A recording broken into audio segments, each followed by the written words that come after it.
Meditators, today you will benefit from one trader's incredible story. From losing everything in 2017 to making 2 million a day now. He shares how he identifies his entry points, his long-term strategies, and if you wait till the very end, exactly where he thinks we are in the current market. Sharing his knowledge with us today is, of course, Crypto Kaleo. He has truly taken this bull market by the horns, posting huge 7-figure daily gains for everyone to see. I could not wait to record this episode. After seeing his trading actively, I just had one question. How did he do it? If you also want to know, remember to like and subscribe below. To stay one with the crypto markets, sign up and get 6 free market meditations newsletters a week. You'll find a link in the description below. Meditators, welcome to another episode of the Market Meditations podcast. Here for his first time ever on a podcast is Kaleo from Twitter, a sensation right now who's been absolutely exploding, posting the biggest gains, the best calls. Kaleo, thank you for joining us. Yeah, no, I really appreciate you having me on. I'm excited to dive in. Well, what made you say yes this time? Or that you've never been on one before. What now made you decide to come on a podcast? Man, I've got several friends that I've been talking to for a while that I'm going to have to hop on with very soon after this as well. That it's been something that I've wanted to do for a while, but at the same time, just had a little bit of apprehension. I think there is a little part of you that it's easy to refine what you say whenever you have the opportunity to type it out. Yeah, no, so that's what did it, man. So I appreciate it, and I respect you. I've got several good friends that popped on with you, so figured that this was a great place to start off. Well, let's make it a fantastic episode, starting on a bit of a high note with congratulations to you for posting your first ever 7-figure P&L day not too long ago, though recently you've been posting 2 mil days. Where did you start? How did you end up getting here to which every other day I see a 7-figure profit posted from you? I don't know, man. It kind of blows my mind too, but at the same time, I am probably more numb to it than I should be. It's I've been trading daily, hours and hours every single day since 2017, whenever I first plugged into crypto. And I guess leverage trading, I first started with BitMEX in 2018. And I thought I was a genius. You know, I slid the lever all the way to 100x, doubled my Bitcoin in a couple hours. And the next thing you know, I lost it.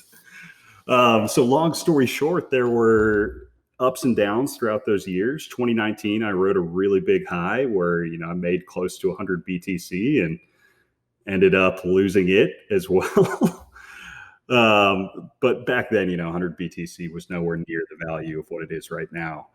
It was just one of those things where I could hit certain levels very easily. And I was always on the cusp of knowing what I needed to do. But it was that experience of failing and the repetition and being able to go through that I think led me to where I am today, to being able to more sustainably uphold that. And, you know, incredibly bullish market doesn't hurt either. The incredibly bullish market certainly helps, but did you lose that entire 100 BTC that you had accumulated? Has something changed which was different back then? Whoa, wow. No, I lost everything with it back then. I had several points where I thought I had made it, and I actually had a long position open on BitMEX at that time with Bitcoin that had I held it open, it would have accumulated close to 1,000 Bitcoin, but I wanted to push the limits and basically got myself chopped in a trade where I closed the long and I tried to swing trade short rather than riding the momentum of that long, which was my initial plan. And in that chop, I got in my head and basically chopped myself to zero.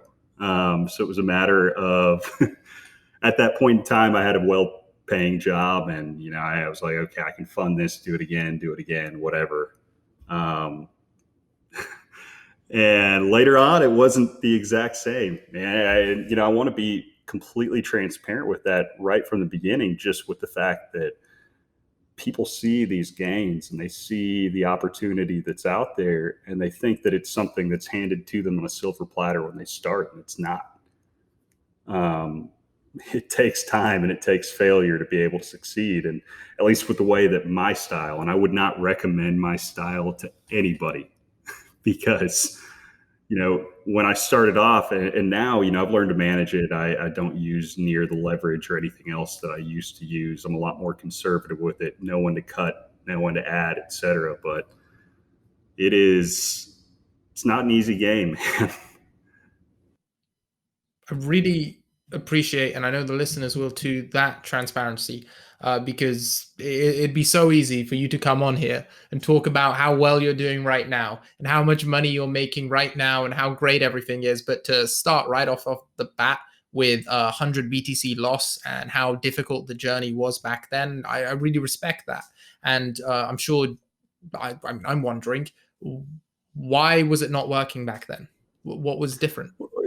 And it goes back to 2017, even earlier, right? 2017, I was brand new, like the new wave of people coming in now, right? I bought in February of that year and I was doing really well, just hodling. Then my friend told me about crypto Twitter and I kind of lurked in the background, followed calls of random guys. Heck, I even listened to Crypto Bully and his TA back then. I went all in on Doge, DocuSign, all that type of stuff. I bought into the hype of all the fundamentals of everything that was being shilled to me. And slowly, I watched my dollar value go up, but I watched my Bitcoin value erode throughout the year.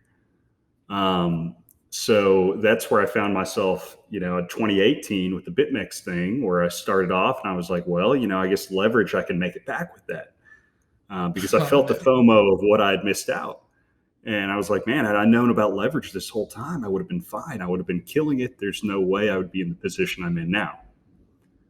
So I dove in head first. And, I've always been prone to have an appetite to be able to take risk.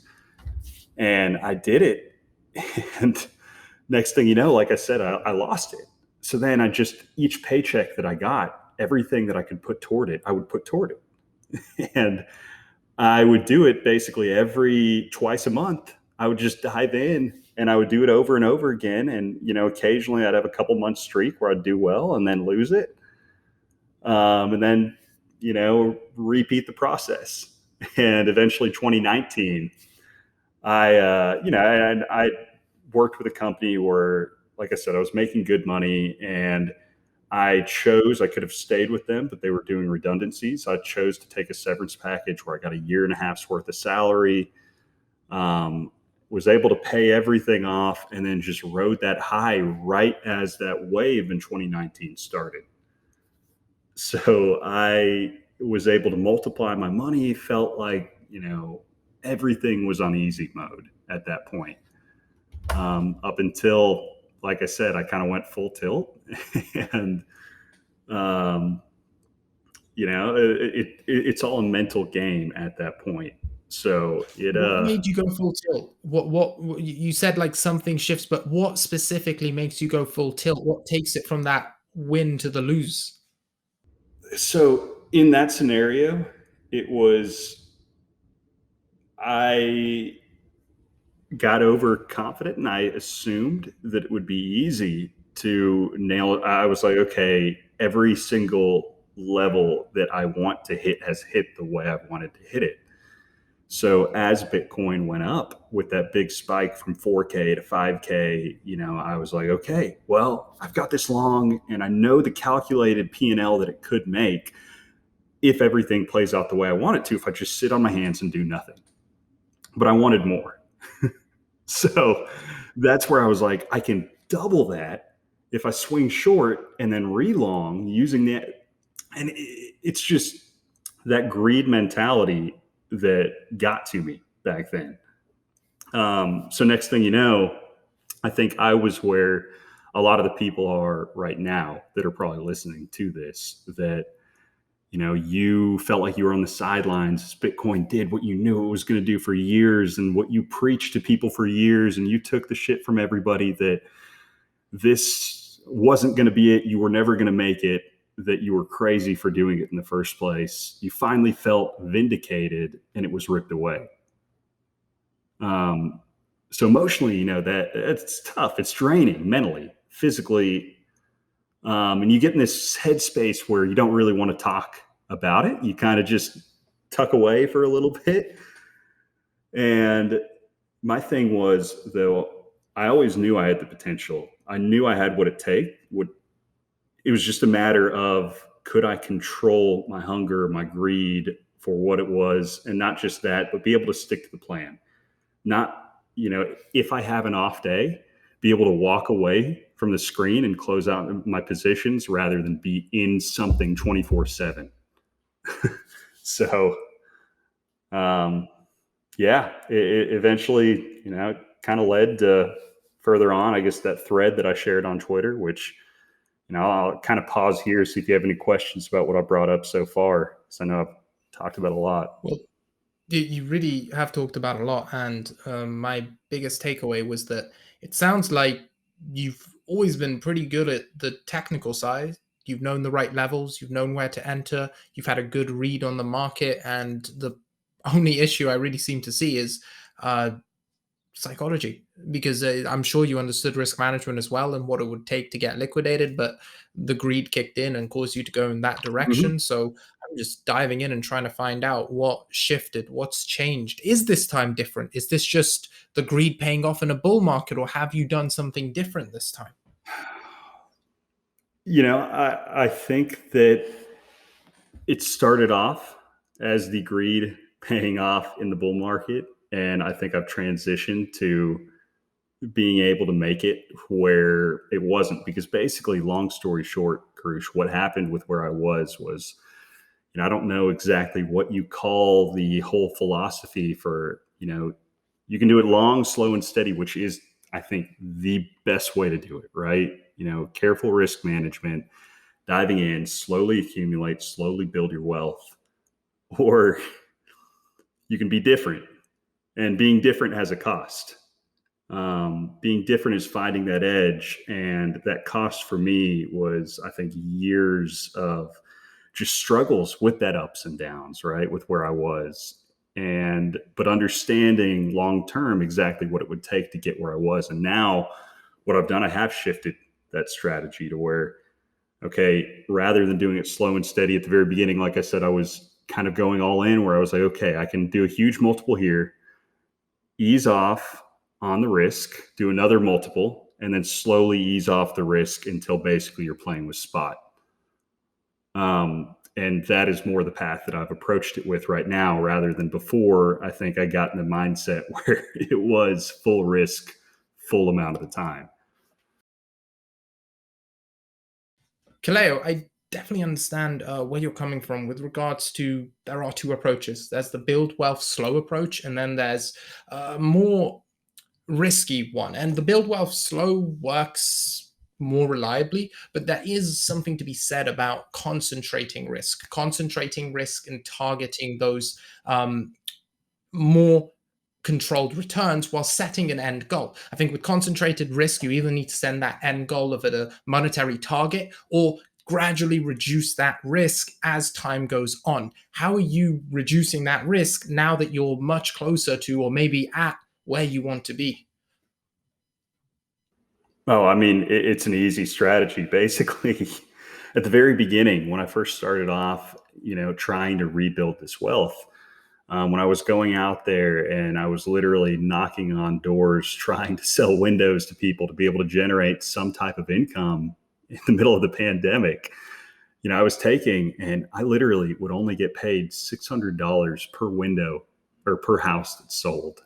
It was a lot of work. It was the middle of summer. It was hot. It was difficult. People didn't want to buy. People didn't want to listen. But I didn't want to give up, and I didn't want to ask for help, because I am very independent. I believe in hard work. I believe in pulling yourself out of a mess that you put yourself in the first place. And I also believe that when your back is put to the wall, it really drives out and brings out the best in you if you let it.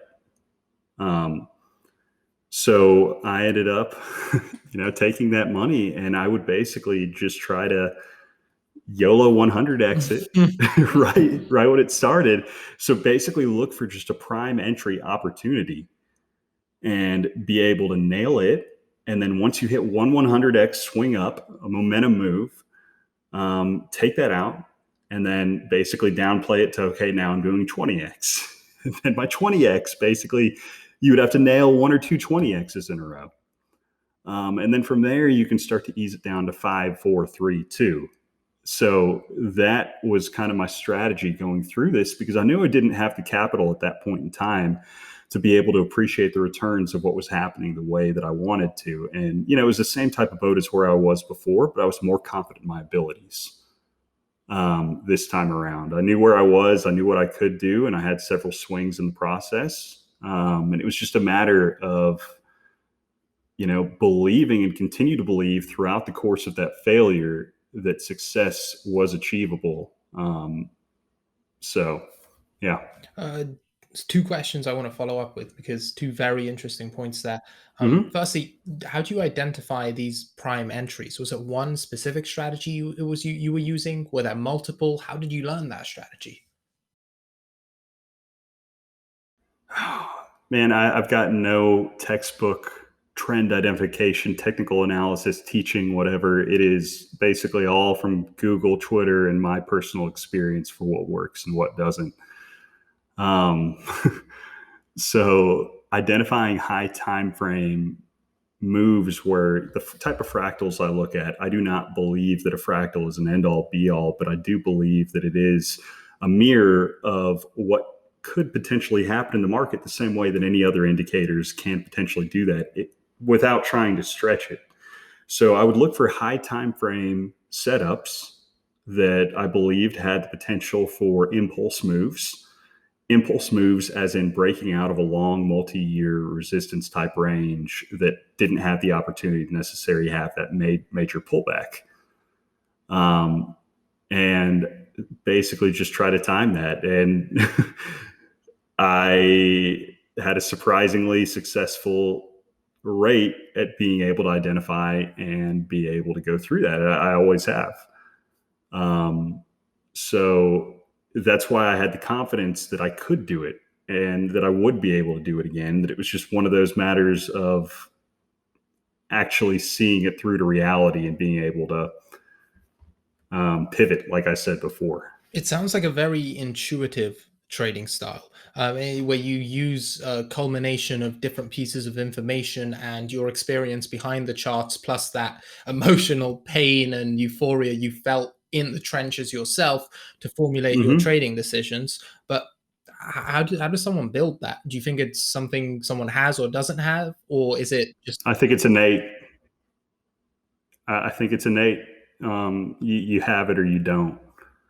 And a lot of it's situational. I am fortunate in the fact that I am, young. I am not married. I don't have kids. I don't have those responsibilities. I have not invested in, property, et cetera. I have fully invested in myself.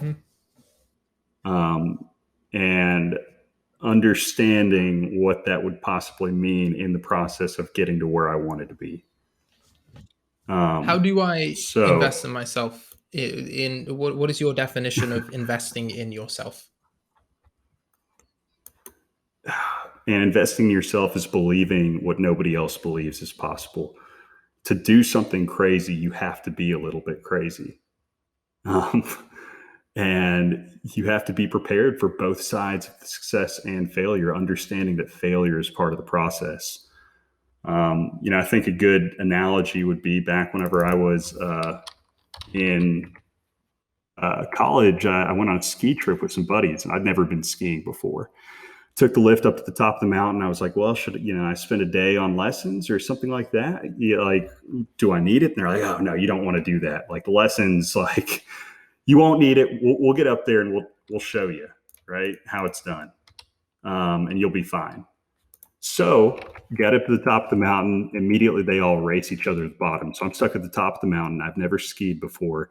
Don't know exactly what to do. I didn't even know, the how to slow, how to go fast. But I was like, well, I have to get down. So I just started to go. And I didn't know how to stop. So rather than doing a conventional stop or even slow down, my way of slowing down was I would go full speed.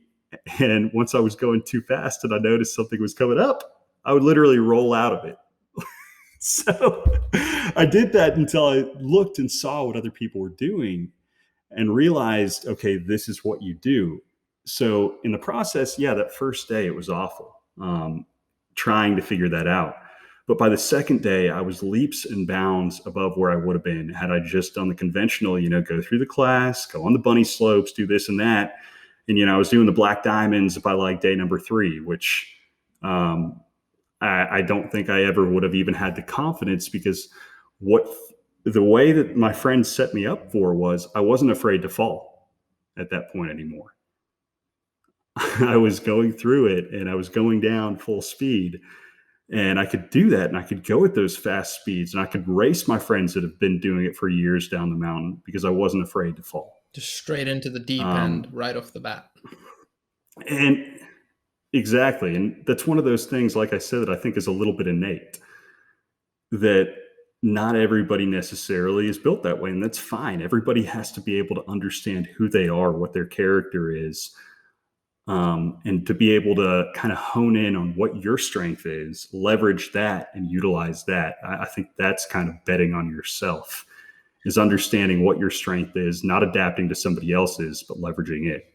I'd say there's a style for everyone in this game. So it may not be your style, but everyone's got something innate within them, whether they be a turtle trader gaining 1 to 5% slowly over time and over the years accumulating huge amounts of wealth, or more intuitive short-term spikes and then reductions of risk like you've been using. There's a style for everyone. Would you agree with that? Oh, I completely agree. There is a style for everybody. And I go back to, I think the majority of people, their style should not be, if you notice how active I am with posting charts, part of being a trader is you constantly flip bias, right? You cannot be married because you are trading. You are going in and out. You are moving with the direction of the market, and your bias constantly changes. You have to be able to admit that you are wrong before anybody else does, and especially before the market does. So I think the majority of people, though, the market is going up, right? So buy, hold, be patient, have levels that that you want to start taking money out, and take money out.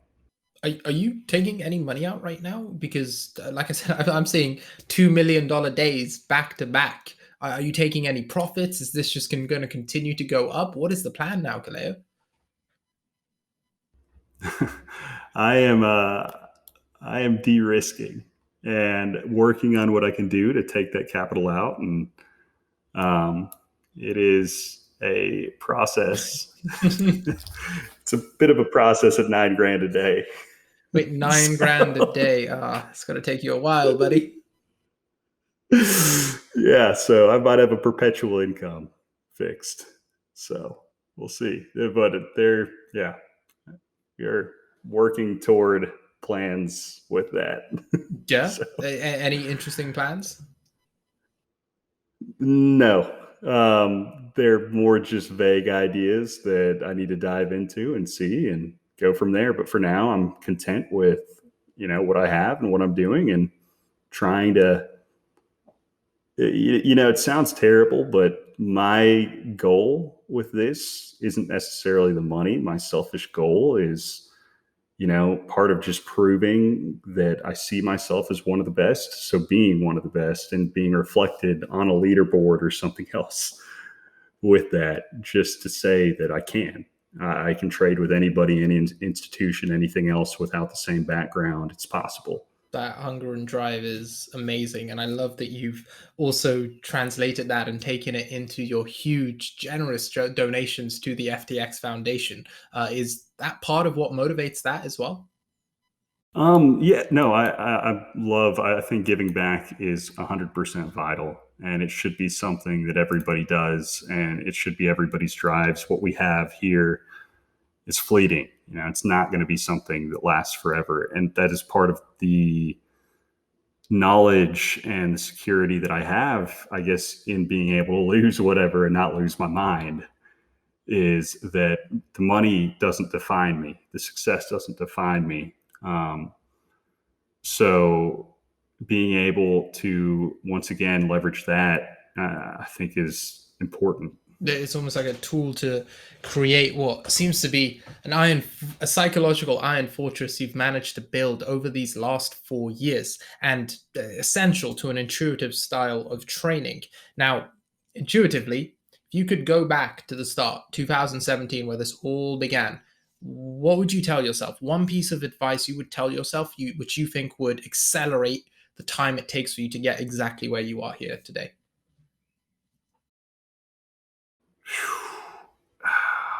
I don't know. I might say just never trade.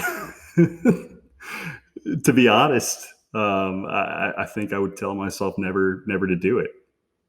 I love it now, and I am appreciative for where I am and what it's become. But there was a period where it just wasn't worth it.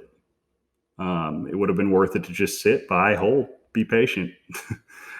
So, if I look at all my spot purchases from back in the day for BTC and what their cumulative value would be now, I've only recently surpassed what my max BTC would have been.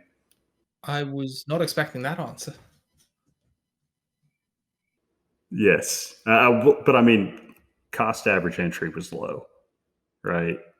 Starting at $1,000 and working my way up. What was the bit that wasn't worth it? Was there a specific dark period that really hurt? Was it just the whole time invested into trading when you could have just held? What made it so not worth it? Well, no, don't get me wrong. It's 100% worth it. I am very grateful for where I am, and I'm very passionate about it. I wouldn't want to be doing anything else, right? The process, though, was extremely difficult. Going through the ups and the downs, being able to get there, there was part of me that it's like, had I known back then, the easier way would have been just not to do it. Or honestly, the easier way would have been to, like I said, just do it slowly.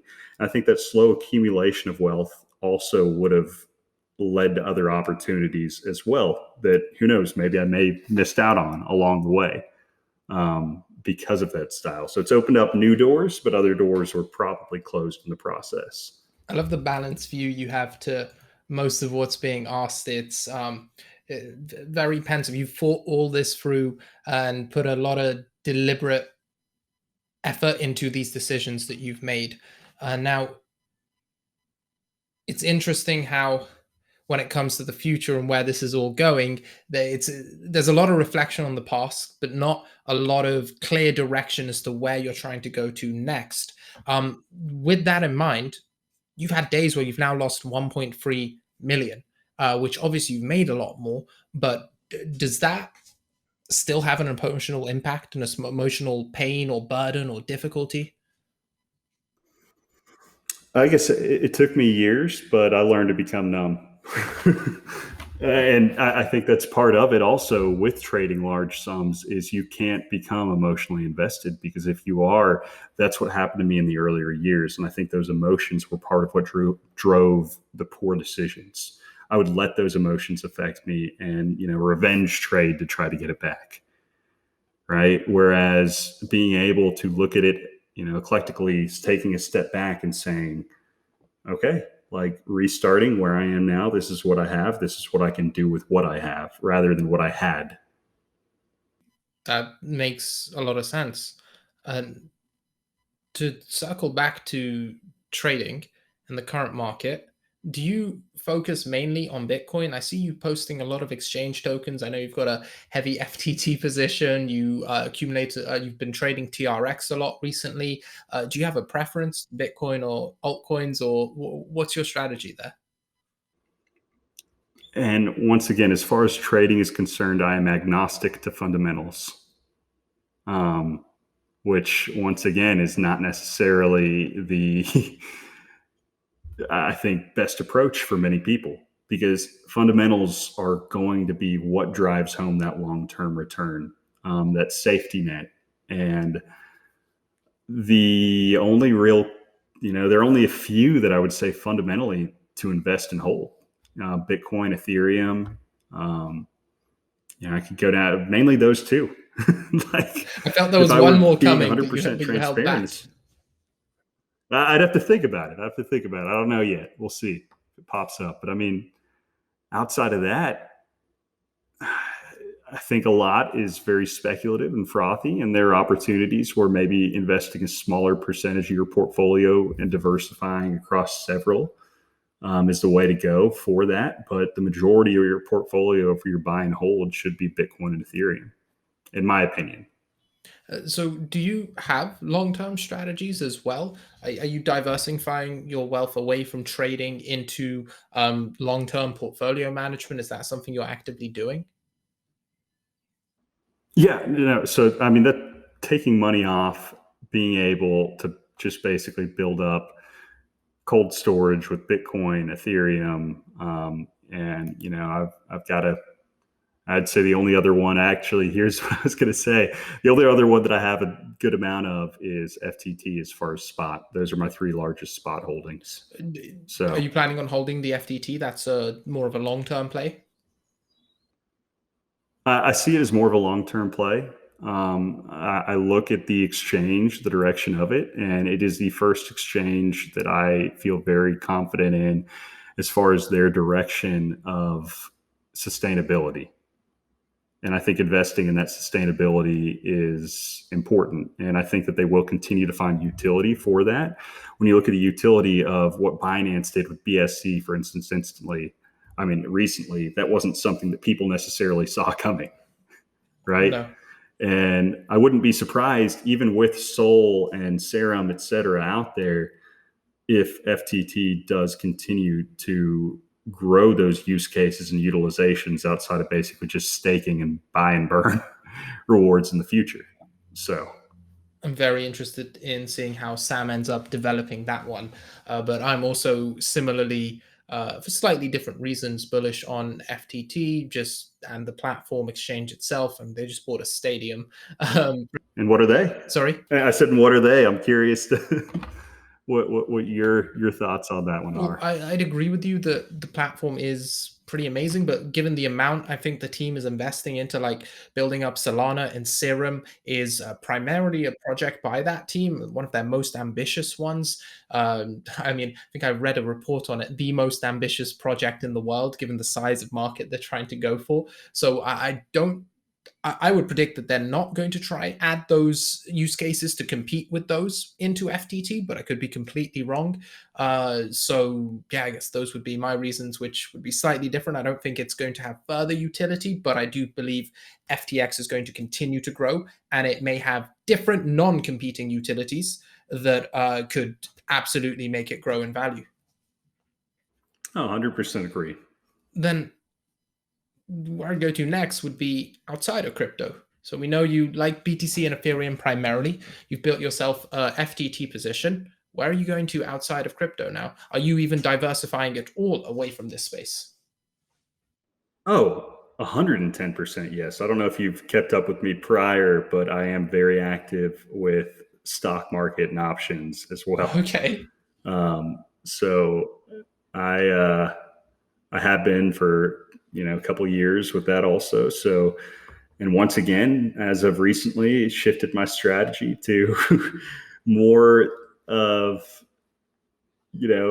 as far as the calls that I would enter are concerned, just buying leaps and then waiting and diversifying different sectors, et cetera, rather than going for the lottery with the weeklies and then working my way to the leaps. It's like, okay, I've already won the lottery. So I now can afford to buy the leaps and be able to sit and be patient, because once again, same thing with those, where you can be directionally right and correct, but miss out completely by poor risk management if you're not careful. So yeah, I am invested in the stock market, et cetera. And I think the next step for me, past just investing in general, is working a way to find where I don't have to invest anymore. right? So building a business in the space and doing something that makes a lasting impact, that shapes something in the industry. I don't know what it is yet, but I'm determined, and I know that I will. And it's the same thing with the trading, with where I knew I could, and I know I will. It is the same thing with that, where I don't know what it is yet, but I will do something, and it will impact the industry. I'm looking forward to seeing that when it does happen, because with this drive and this work ethic, I have no doubt you will succeed on that journey. And it's interesting to see you going outside of crypto and aggressively trading stocks as well. You mentioned winning the lottery there. I noticed the wording. Was there one best trade you made that just changed the entire course of everything? You know, it's weird to say that I can't remember exactly what it was that kickstarted it. There were so many times over the years that different things kickstarted that, turned around, and that, finally now where I am and what's been done, it is by far the most sustainable stretch that I've had over a long period of time, to where it's accumulated, only recently blown up. It was more of the slow, steady growth that I was talking about. And I think just the conditions of the market have been able to, favorably hike that curve, the slope of it, significantly. How heated do you think the market is right now? How much longer do we have left of these current conditions? Do you look for that in the technicals, or do you just play day by day? I think we're honestly just getting started. Um, I know that may sound insane. I think there's going to be cyclical rotation within the market. So there are certain sectors like DeFi that I think are a little bit exhausted at this point, that in NFTs as well, that will need that cool off space that later on will pick up. And, I think that's what we've seen in the dino coins, as people have called them recently, where they've been swinging back up. And, some of that's the Coinbase news coming. There are other reasons for it, where they've just been stuck in this long-term accumulation range. But soon enough, those dino plays, probably if you're comparing them to equities, are probably closer to your consumer staples, like your, airlines, oil, et cetera, with that, where you may get a short squeeze for a period of time, but it will be fast, it will be violent, and it will end just as violently, but actually not just as violently. It will end in a slower bleed. Do you have any particular dino coins you're watching? I mean, everything that I mentioned on my feed. Yeah. So I don't even want to throw anything on the podcast, because I don't even want to say what it is, because it could change the next day. So, but just everything that's on my feed is what I'm watching. Then I think anyone who wants to find out more should absolutely follow you on Twitter, which there'll be a link to in the description to this episode. The last thing I wanted to bring up, because I think it's a really important topic in these market conditions, is how are you balancing your life? How are you staying healthy right now and not sacrificing all resemblance of sleep or health or social life? So a couple things, and some of it goes back to the innate nature, but it's not necessarily the innate nature with this one. It's more so the structure of what I've set myself up for, where this is full time for me, first and foremost. There's no other way that I'd be able to manage things and be able to go through the way that I do. And understanding that the work that you put in a bull market, 1 year of just sleepless nights and being able to grind through, do what you can to do what you have to do, of work put in there, I think is worth 5 years in a bear market for the potential that's there. So really just leveraging, once again, the time and the sensitivity to that, knowing that, okay, I can be tired right now and that's okay. Some of the greatest people that have shaped the world have been tired. They have gone through periods where they put in, 3 to 4 hour nights of sleep day in, day out, to be able to get where they wanted. And I think that's what it does take at a certain point. is being able to understand that cost, and there is an opportunity cost outside of that as far as relationships, etc.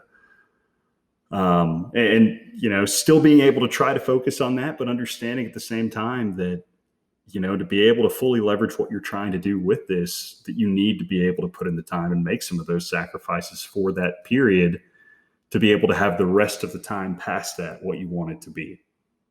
It's like a university student that's spending hours day in, day out studying to be able to get that degree, where they don't have time for the friendships, for the going out, etc. This is my degree. So yeah, right now, understanding that being tired is okay. Getting sleep where I can, doing what I can to rest and recover, but, taking advantage of the opportunities that are out there.